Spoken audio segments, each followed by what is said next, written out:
dipisahkan oleh laut. Laut sendiri itu merupakan isolasi alamiah, yang mana dari isolasi tersebut ini menyebabkan tumbuh dan berkembangnya menjadi satu kesatuan suatu bangsa, yang mana perbedaan tersebut ini berdampak pada dampak positif maupun dampak negatif. Adapun dampak positifnya yaitu dapat menimbulkan kesadaran kesatuan atau yang disebut dengan Bhinneka Tunggal Ika. Sedangkan dampak negatifnya yakni dapat menyebabkan konflik antar budaya, yang mana terdapat pihak yang merasa kebudayaannya itu merasa paling baik.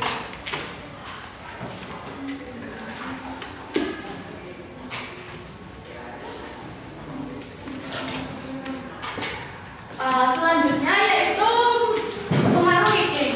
Indonesia kan itu beriklim tropis, yang ini menyebabkan Indonesia memiliki dua musim. Ada yang tahu nggak musim yang ada di Indonesia itu apa aja? Ya. Terus pengaruh lain dari iklim yaitu adanya suhu dan topografi. Ada yang tahu nggak topografi itu apa? Topografi yaitu tinggi rendahnya suatu tempat di permukaan bumi, yang mana mempengaruhi kebudayaan yang dijalani oleh masyarakat. Contohnya pada gambar ini. Ada yang tahu nggak ini ada di wilayah mana? Saya Timur. Papua itu di daerah mana? Ya, bagian Indonesia bagian timur. Suhu di Papua itu tergolong tinggi apa rendah? Tinggi. Saya juga menyebabkan apa itu? Dalam hal berpakaian itu tidak tertutup wilayah Indonesia bagian barat. Terus adanya perbedaan wilayah ini menyebabkan perilaku yang berbeda. Contohnya saja suku Batak dan suku Jawa. Kalau suku Batak kan itu terkenal akan kalau ngomong itu keras, kayak tegas gitu. Sedangkan kalau di suku Jawa kan itu kayak kalem, kayak halus gitu, berbeda.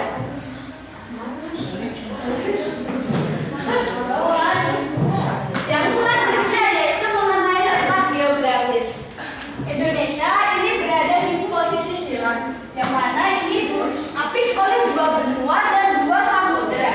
Ada yang tahu nggak dua benua dan dua samuderanya itu apa? Kalau samuderanya?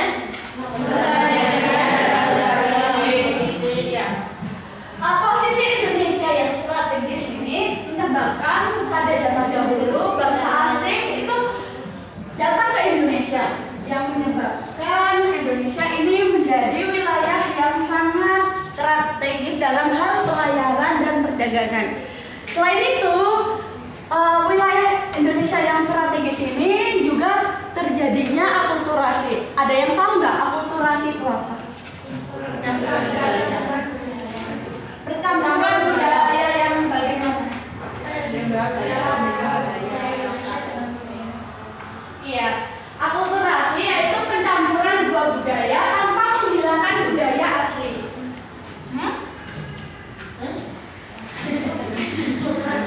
Yang selanjutnya yaitu jenis keragaman budaya. Jenis keragaman budaya ini dipengaruhi oleh dua faktor. Yang pertama yaitu adanya faktor kondisi fisik, yang mana ini dipengaruhi oleh topografi, yang mana ini ada dataran tinggi dan dataran rendah.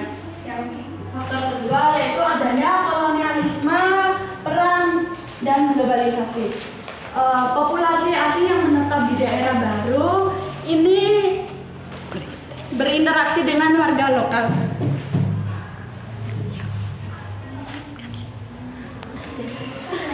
Dalam sebuah kebudayaan itu kan terdapat unsur-unsur budaya universal.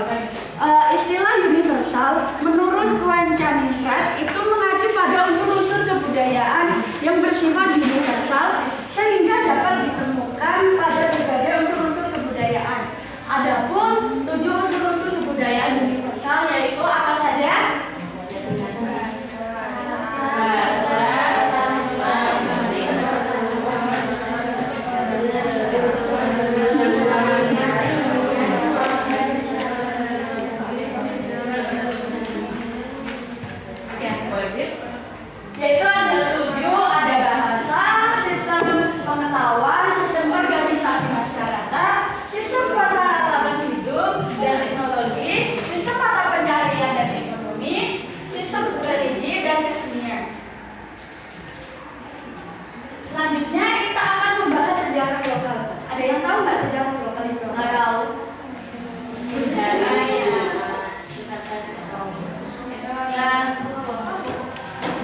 Jadi sejarah lokal yaitu peristiwa sejarah yang dampaknya itu hanya dirasakan oleh rakyat di mana terjadinya peristiwa tersebut.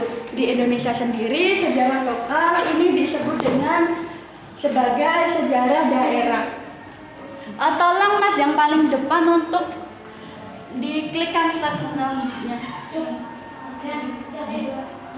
Tolong di pencet slide selanjutnya. Nah, ini tokoh sejarah lokal siapa saja? Yang ini Sultan Nunggu. Apakah benar? Kalau yang ini Ratu Kalimantan.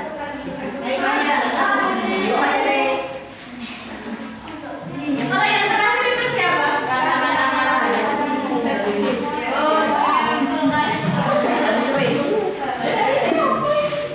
Yang pertama yaitu ada Sultan Nunggu.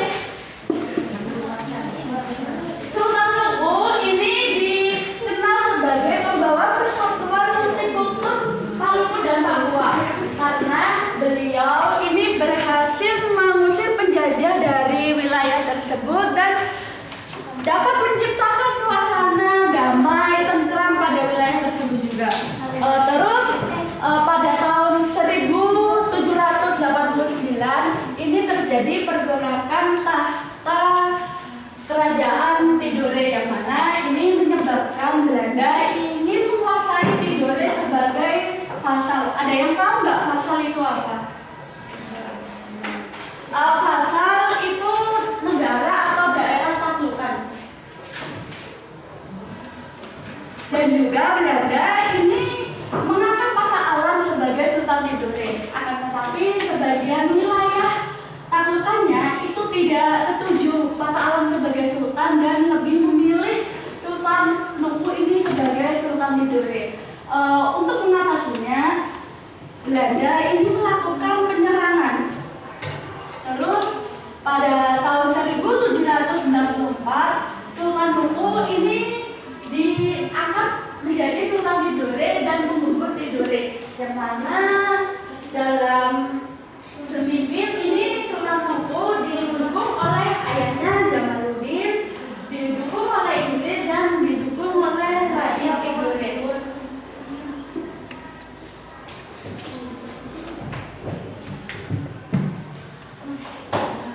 Yang kedua yaitu adanya Ratu Kalinyamat.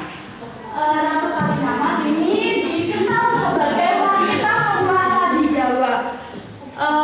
Wilayah taklukan dari Ratu Kalinyamat yaitu ada Jepara, ada Juwana, ada Rembang. Terus nama kecil dari Ratu Kalinyamat ini sendiri yaitu Rena Kencana. Beliau ini merupakan putri ketiga Sultan Trenggana. Beliau ini naik tahta setelah terbunuhnya Arya Panembahan. Terus dalam kepemimpinannya Ratu Kalinyamat ini memiliki armada laut dan perdagangan yang sangat kuat, yaitu dengan menerapkan sistem komenda. Ada yang tahu nggak sistem komenda itu apa?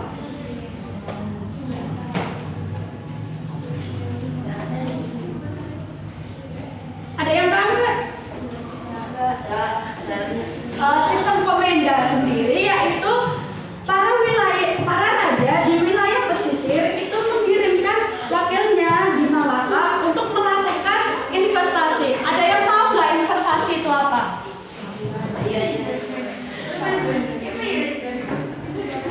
Inti dari investasi itu apa? Jadi intinya investasi yaitu penanaman modal, yang mana investasi ini dilakukan pada kapal untuk berdagang di wilayah lain. Mas paling depan tolong doain slide-nya.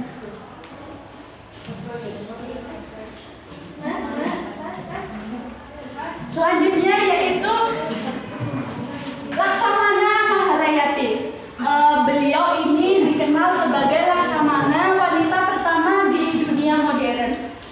Di wilayahnya di daerah Aceh, beliau ini dikenal sebagai Maharayati atau Hayati.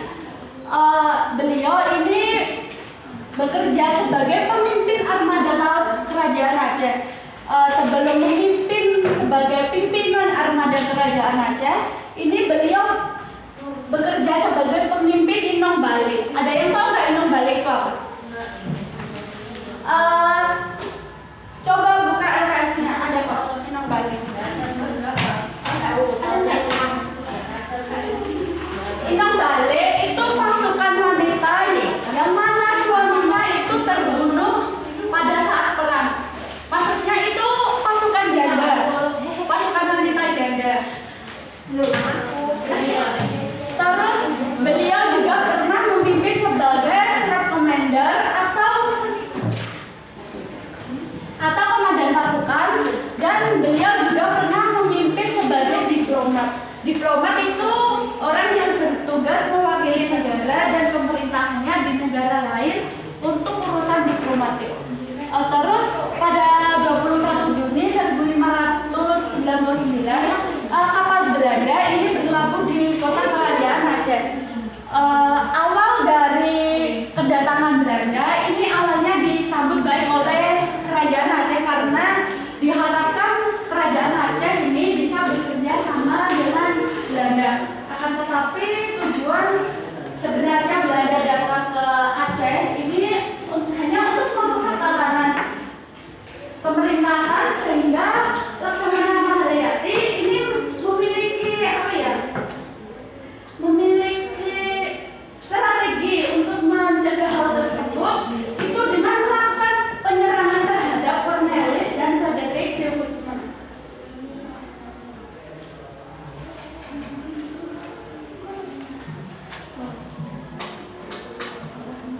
Yang selanjutnya yaitu mengenai permasalahan biaya. Ini adalah eksploitasi pembangunan yang berlebihan. Pada abad ke-17, Belanda ini membuka lahan perkebunan, dan pada saat itu juga berdirinya Perserikatan Dagang Hindia Belanda atau yang disebut dengan VOC. Pada saat itu eksploitasi lahan perkebunan itu dimulai, terus kan setiap tahunnya kan jumlah penduduk itu semakin bertambah ya, tidak semakin berkurang. Yang mana pertambahan penduduk ini menyebabkan berkurangnya lahan hutan atau lahan hijau untuk memenuhi kebutuhan manusia. Untuk memenuhi kebutuhan lahan yang diinginkan, itu manusia melakukan deforestasi. Ada yang tahu nggak deforestasi itu? Intinya itu apa?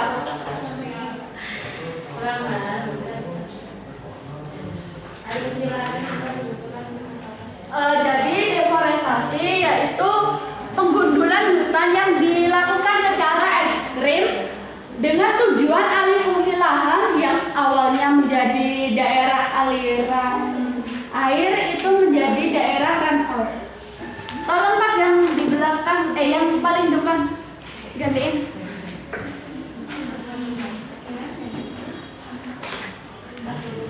Yang selanjutnya yaitu mengenai kesenjangan sosial dan kemiskinan. Langsung Mas.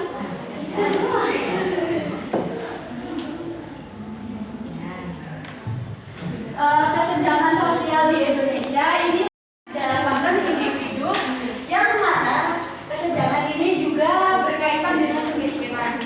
Kemiskinan sendiri yaitu kondisi seseorang individu yang tidak dapat memenuhi kebutuhan dasarnya. Ada yang tahu nggak kebutuhan dasar manusia itu apa aja? Ini kan ada gambar ini, contohnya kondisi individu yang tidak dapat memenuhi kebutuhannya apa? Kalau yang ini?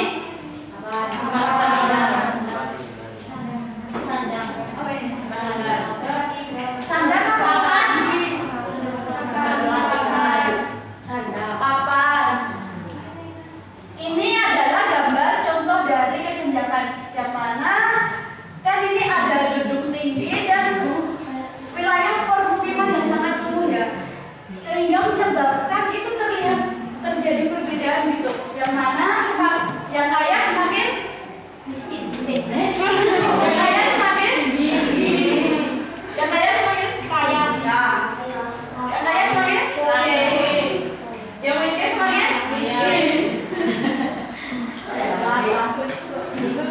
Selanjutnya yaitu kesetaraan gender. Itu gambarnya siapa sih?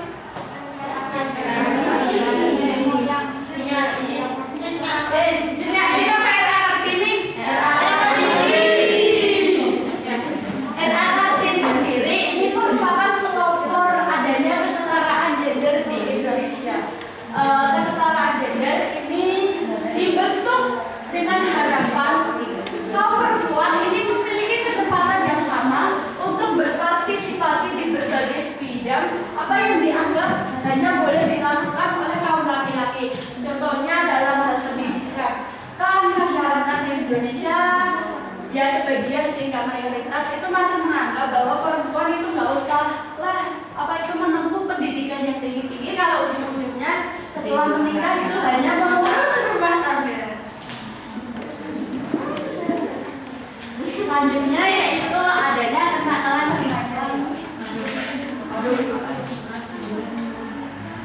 Yang pertama yaitu ada vandalisme. Ada yang bisa menjelaskan nggak apa itu vandalisme? Anti-Islam.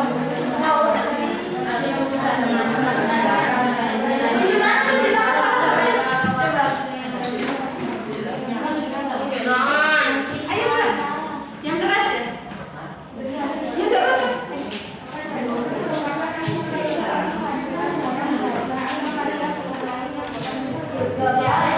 Jadi vandalisme itu merupakan aksi yang merusak karya seni orang lain tanpa izin, yaitu biasanya dilakukan dengan coret-coret. Contoh kenakalan remaja yang kedua yaitu adanya penyalahgunaan narkoba. Mau tanya, narkoba itu legal apa ilegal? Ilegal. Alasannya? Karena kan oke enggak?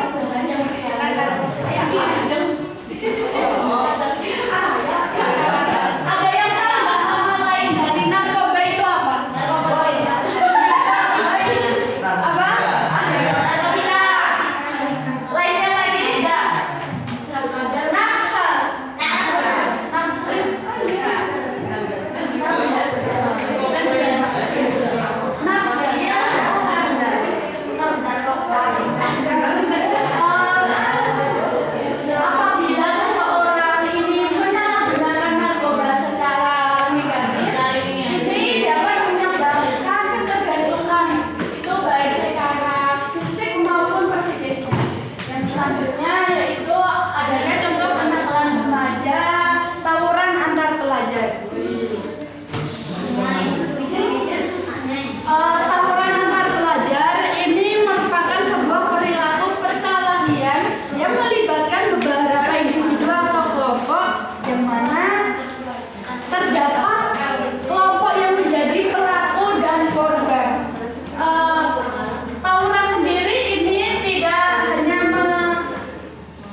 Udah pada selesai semua apa belum?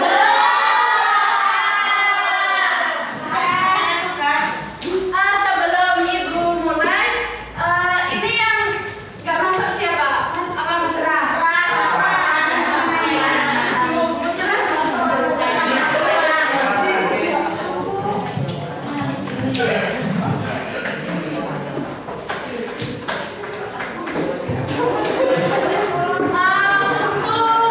Minggu ini, pertemuan kali ini, Ibu akan mereview materi mengenai materi yang online kemarin itu. Ada yang tahu nggak materinya itu tentang apa? Wah, tidak. Kemarin pas online itu dikasih LKPD tentang apa aja sih?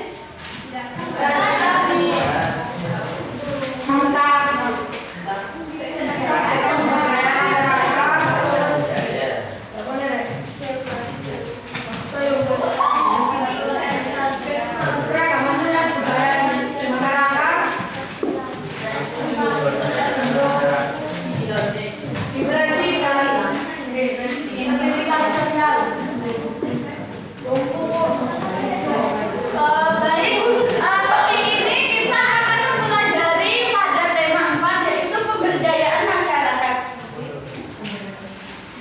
Adapun pembahasannya yaitu yang pertama mengenai pengaruh faktor geografis yang mempengaruhi keragaman budaya. Yang kedua, adanya jenis keragaman budaya. Yang ketiga, sejarah lokal. Yang keempat, permasalahan sosial budaya. Yang kelima, uang, pendapatan, tabungan dan investasi. Yang keenam, adanya literasi keuangan. Dan yang ketujuh, adanya pengelolaan keuangan. Tapi pada pertemuan ini kita akan membahas dari poin 1 sampai 4 saja. Yang pertama yaitu mengenai pengaruh faktor geografis yang mempengaruhi keragaman budaya.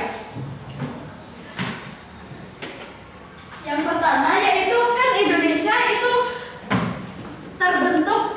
membentuk wilayah kepulauan, yang mana wilayah Indonesia sendiri ini dipisahkan oleh laut. Laut sendiri itu merupakan isolasi alamiah, yang mana dari isolasi tersebut ini menyebabkan tumbuh dan berkembangnya menjadi satu kesatuan suatu bangsa, yang mana perbedaan tersebut ini berdampak pada dampak positif maupun dampak negatif. Adapun dampak positifnya yaitu dapat menimbulkan kesadaran kesatuan atau yang disebut dengan Bhinneka Tunggal Ika. Sedangkan dampak negatifnya yakni dapat menyebabkan konflik antar budaya, yang mana terdapat pihak yang merasa kebudayaannya itu merasa paling baik.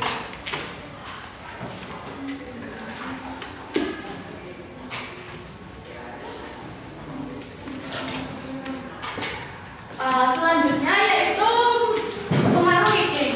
Indonesia kan itu beriklim tropis, yang ini menyebabkan Indonesia memiliki 2 musim. Ada yang tahu nggak musim yang ada di Indonesia itu apa aja? Ya.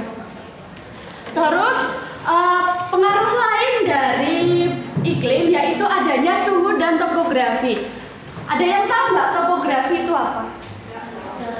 Topografi yaitu tinggi rendahnya suatu tempat di permukaan bumi, yang mana mempengaruhi kebudayaan yang dijalani oleh masyarakat. Contohnya pada gambar ini. Ada yang tahu nggak ini ada di wilayah mana? Papua itu di daerah mana? Ya, bagian Indonesia bagian timur. Suhu di Papua itu tergolong tinggi apa rendah? Tinggi. Saya juga menyebabkan apa itu? Dalam hal berpakaian itu tidak tertutup wilayah Indonesia bagian barat. Terus adanya perbedaan wilayah ini menyebabkan perilaku yang berbeda. Contohnya saja suku Batak dan suku Jawa. Kalau suku Batak kan itu terkenal akan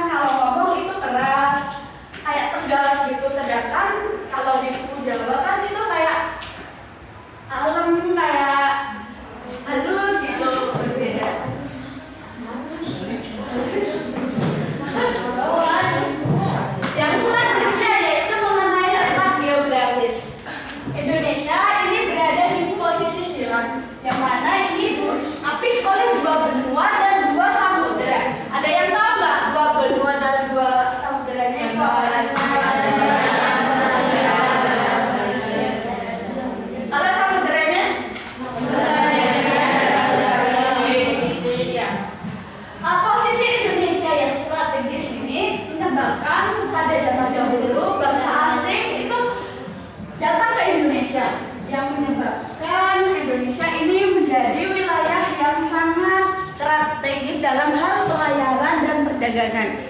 Selain itu, wilayah Indonesia yang strategis ini juga terjadinya akulturasi. Ada yang tahu nggak akulturasi itu apa? Percampuran budaya yang bagaimana? Iya, akulturasi yaitu pencampuran dua budaya tanpa menghilangkan budaya asli.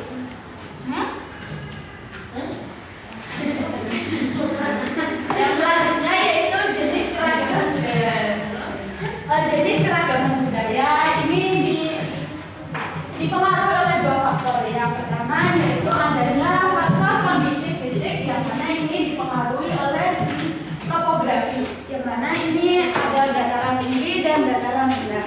Yang faktor kedua yaitu adanya kolonialisme, perang, dan globalisasi. Populasi asing yang menetap di daerah baru ini berinteraksi dengan warga lokal.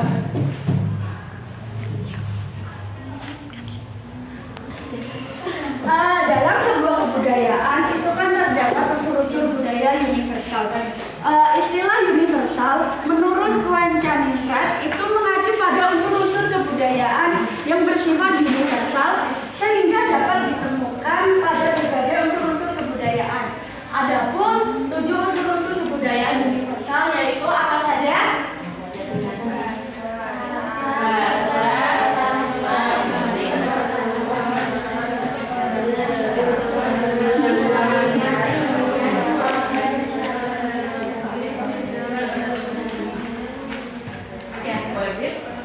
Yaitu ada 7, ada bahasa, sistem pengetahuan, sistem organisasi masyarakat, sistem peralatan hidup dan teknologi, sistem mata pencarian dan ekonomi, sistem religi dan kesenian. Selanjutnya kita akan membahas sejarah lokal. Ada yang tahu nggak sejarah lokal itu? Nggak tahu.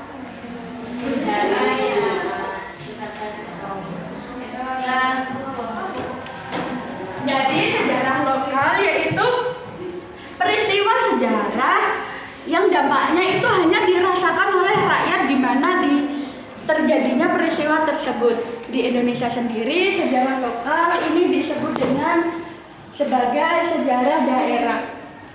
Tolong Mas yang paling depan untuk diklikkan slide selanjutnya.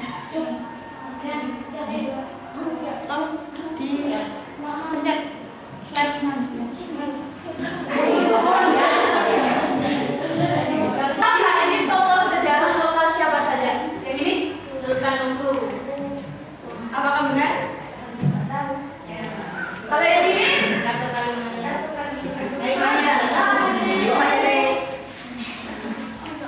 Kalau yang terakhir itu siapa?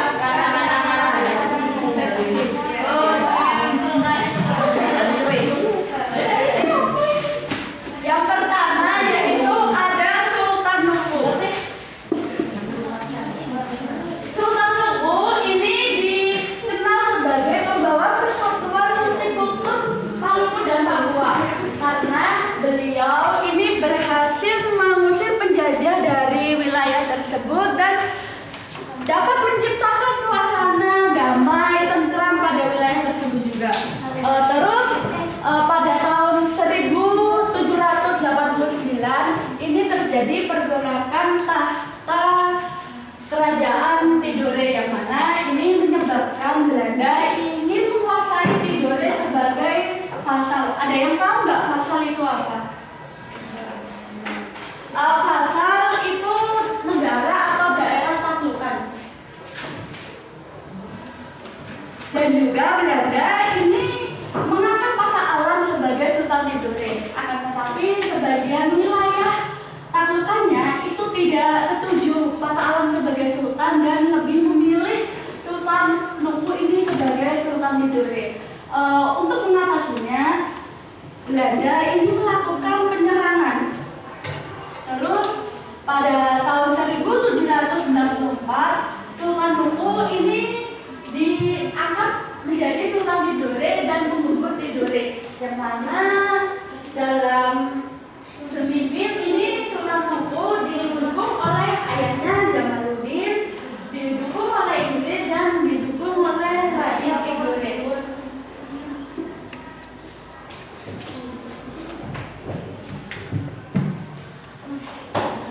Yang kedua yaitu adanya Ratu Kalinyamat. Ratu Kalinyamat ini dikenal sebagai wanita penguasa di Jawa. Wilayah taklukan dari Ratu Kalinyamat yaitu ada Jepara, ada Juwana, ada Rembang. Terus nama kecil dari Ratu Kalinyamat ini sendiri yaitu Rena Kencana.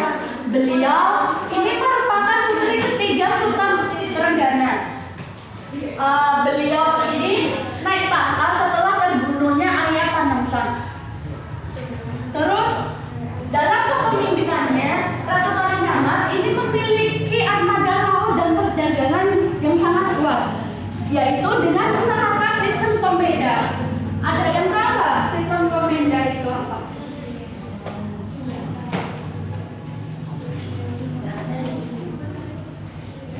Ada yang tahu nggak? Sistem komenda sendiri yaitu para raja di wilayah pesisir itu mengirimkan wakilnya di Malaka untuk melakukan investasi. Ada yang tahu nggak investasi itu apa?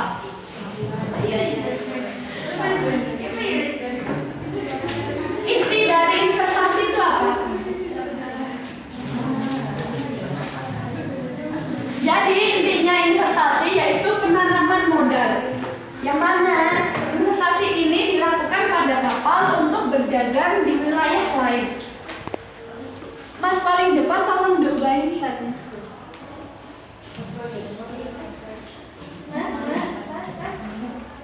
Selanjutnya yaitu Laksamana Maharayati.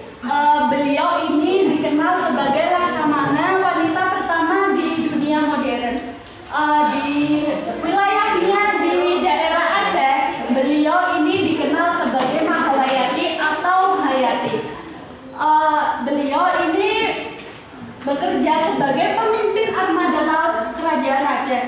Sebelum memimpin sebagai pimpinan armada Kerajaan Aceh, ini beliau bekerja sebagai pemimpin Inong Bali. Ada yang tahu nggak Inong Bali itu apa? Coba buka LKS-nya, ada kok Inong Bali. Inong Bali itu pasukan wanita yang mana suaminya itu terbunuh pada saat perang. Maksudnya itu pasukan janda, pasukan wanita janda. Terus beliau juga pernah memimpin sebagai commander atau komandan pasukan, dan beliau juga pernah memimpin sebagai diplomat. Diplomat itu orang yang bertugas mewakili negara dan pemerintahannya di negara lain untuk urusan diplomatik. Terus pada 21 Juni 1599 kapal Belanda ini berlabuh di kota Kerajaan Aceh. Awal dari kedatangan Belanda ini awalnya disambut baik oleh Kerajaan Aceh karena diharapkan Kerajaan Aceh ini bisa bekerja sama dengan Belanda. Akan tetapi tujuan sebenarnya Belanda datang ke Aceh ini hanya untuk merusak tatanan pemerintahan, sehingga Laksamana Maharayati ini memiliki strategi untuk mencegah hal tersebut itu dengan melakukan penyerangan terhadap Cornelis dan Frederick de Woodman.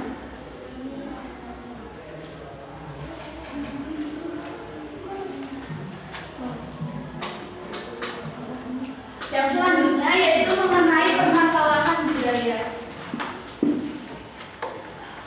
Ini adalah eksploitasi pembangunan yang berlebihan. Pada abad ke-17, Belanda ini membuka lahan perkebunan, dan pada saat itu juga berdirinya Perserikatan Dagang Hindia Belanda atau yang disebut dengan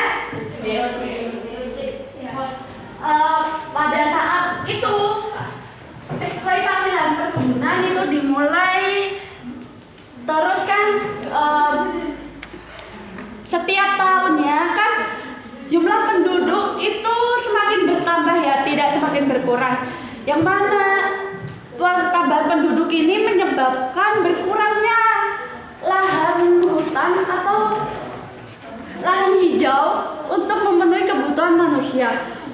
Untuk memenuhi kebutuhan lahan yang diinginkan, itu manusia melakukan deforestasi. Ada yang tahu nggak deforestasi itu? Intinya itu apa?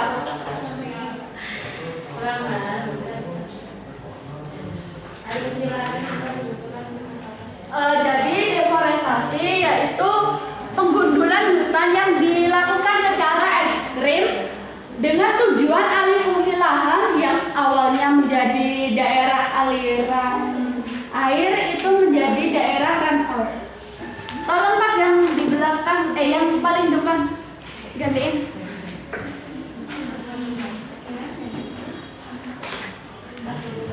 Yang selanjutnya yaitu mengenai kesenjangan sosial dan kemiskinan. Langsung Mas.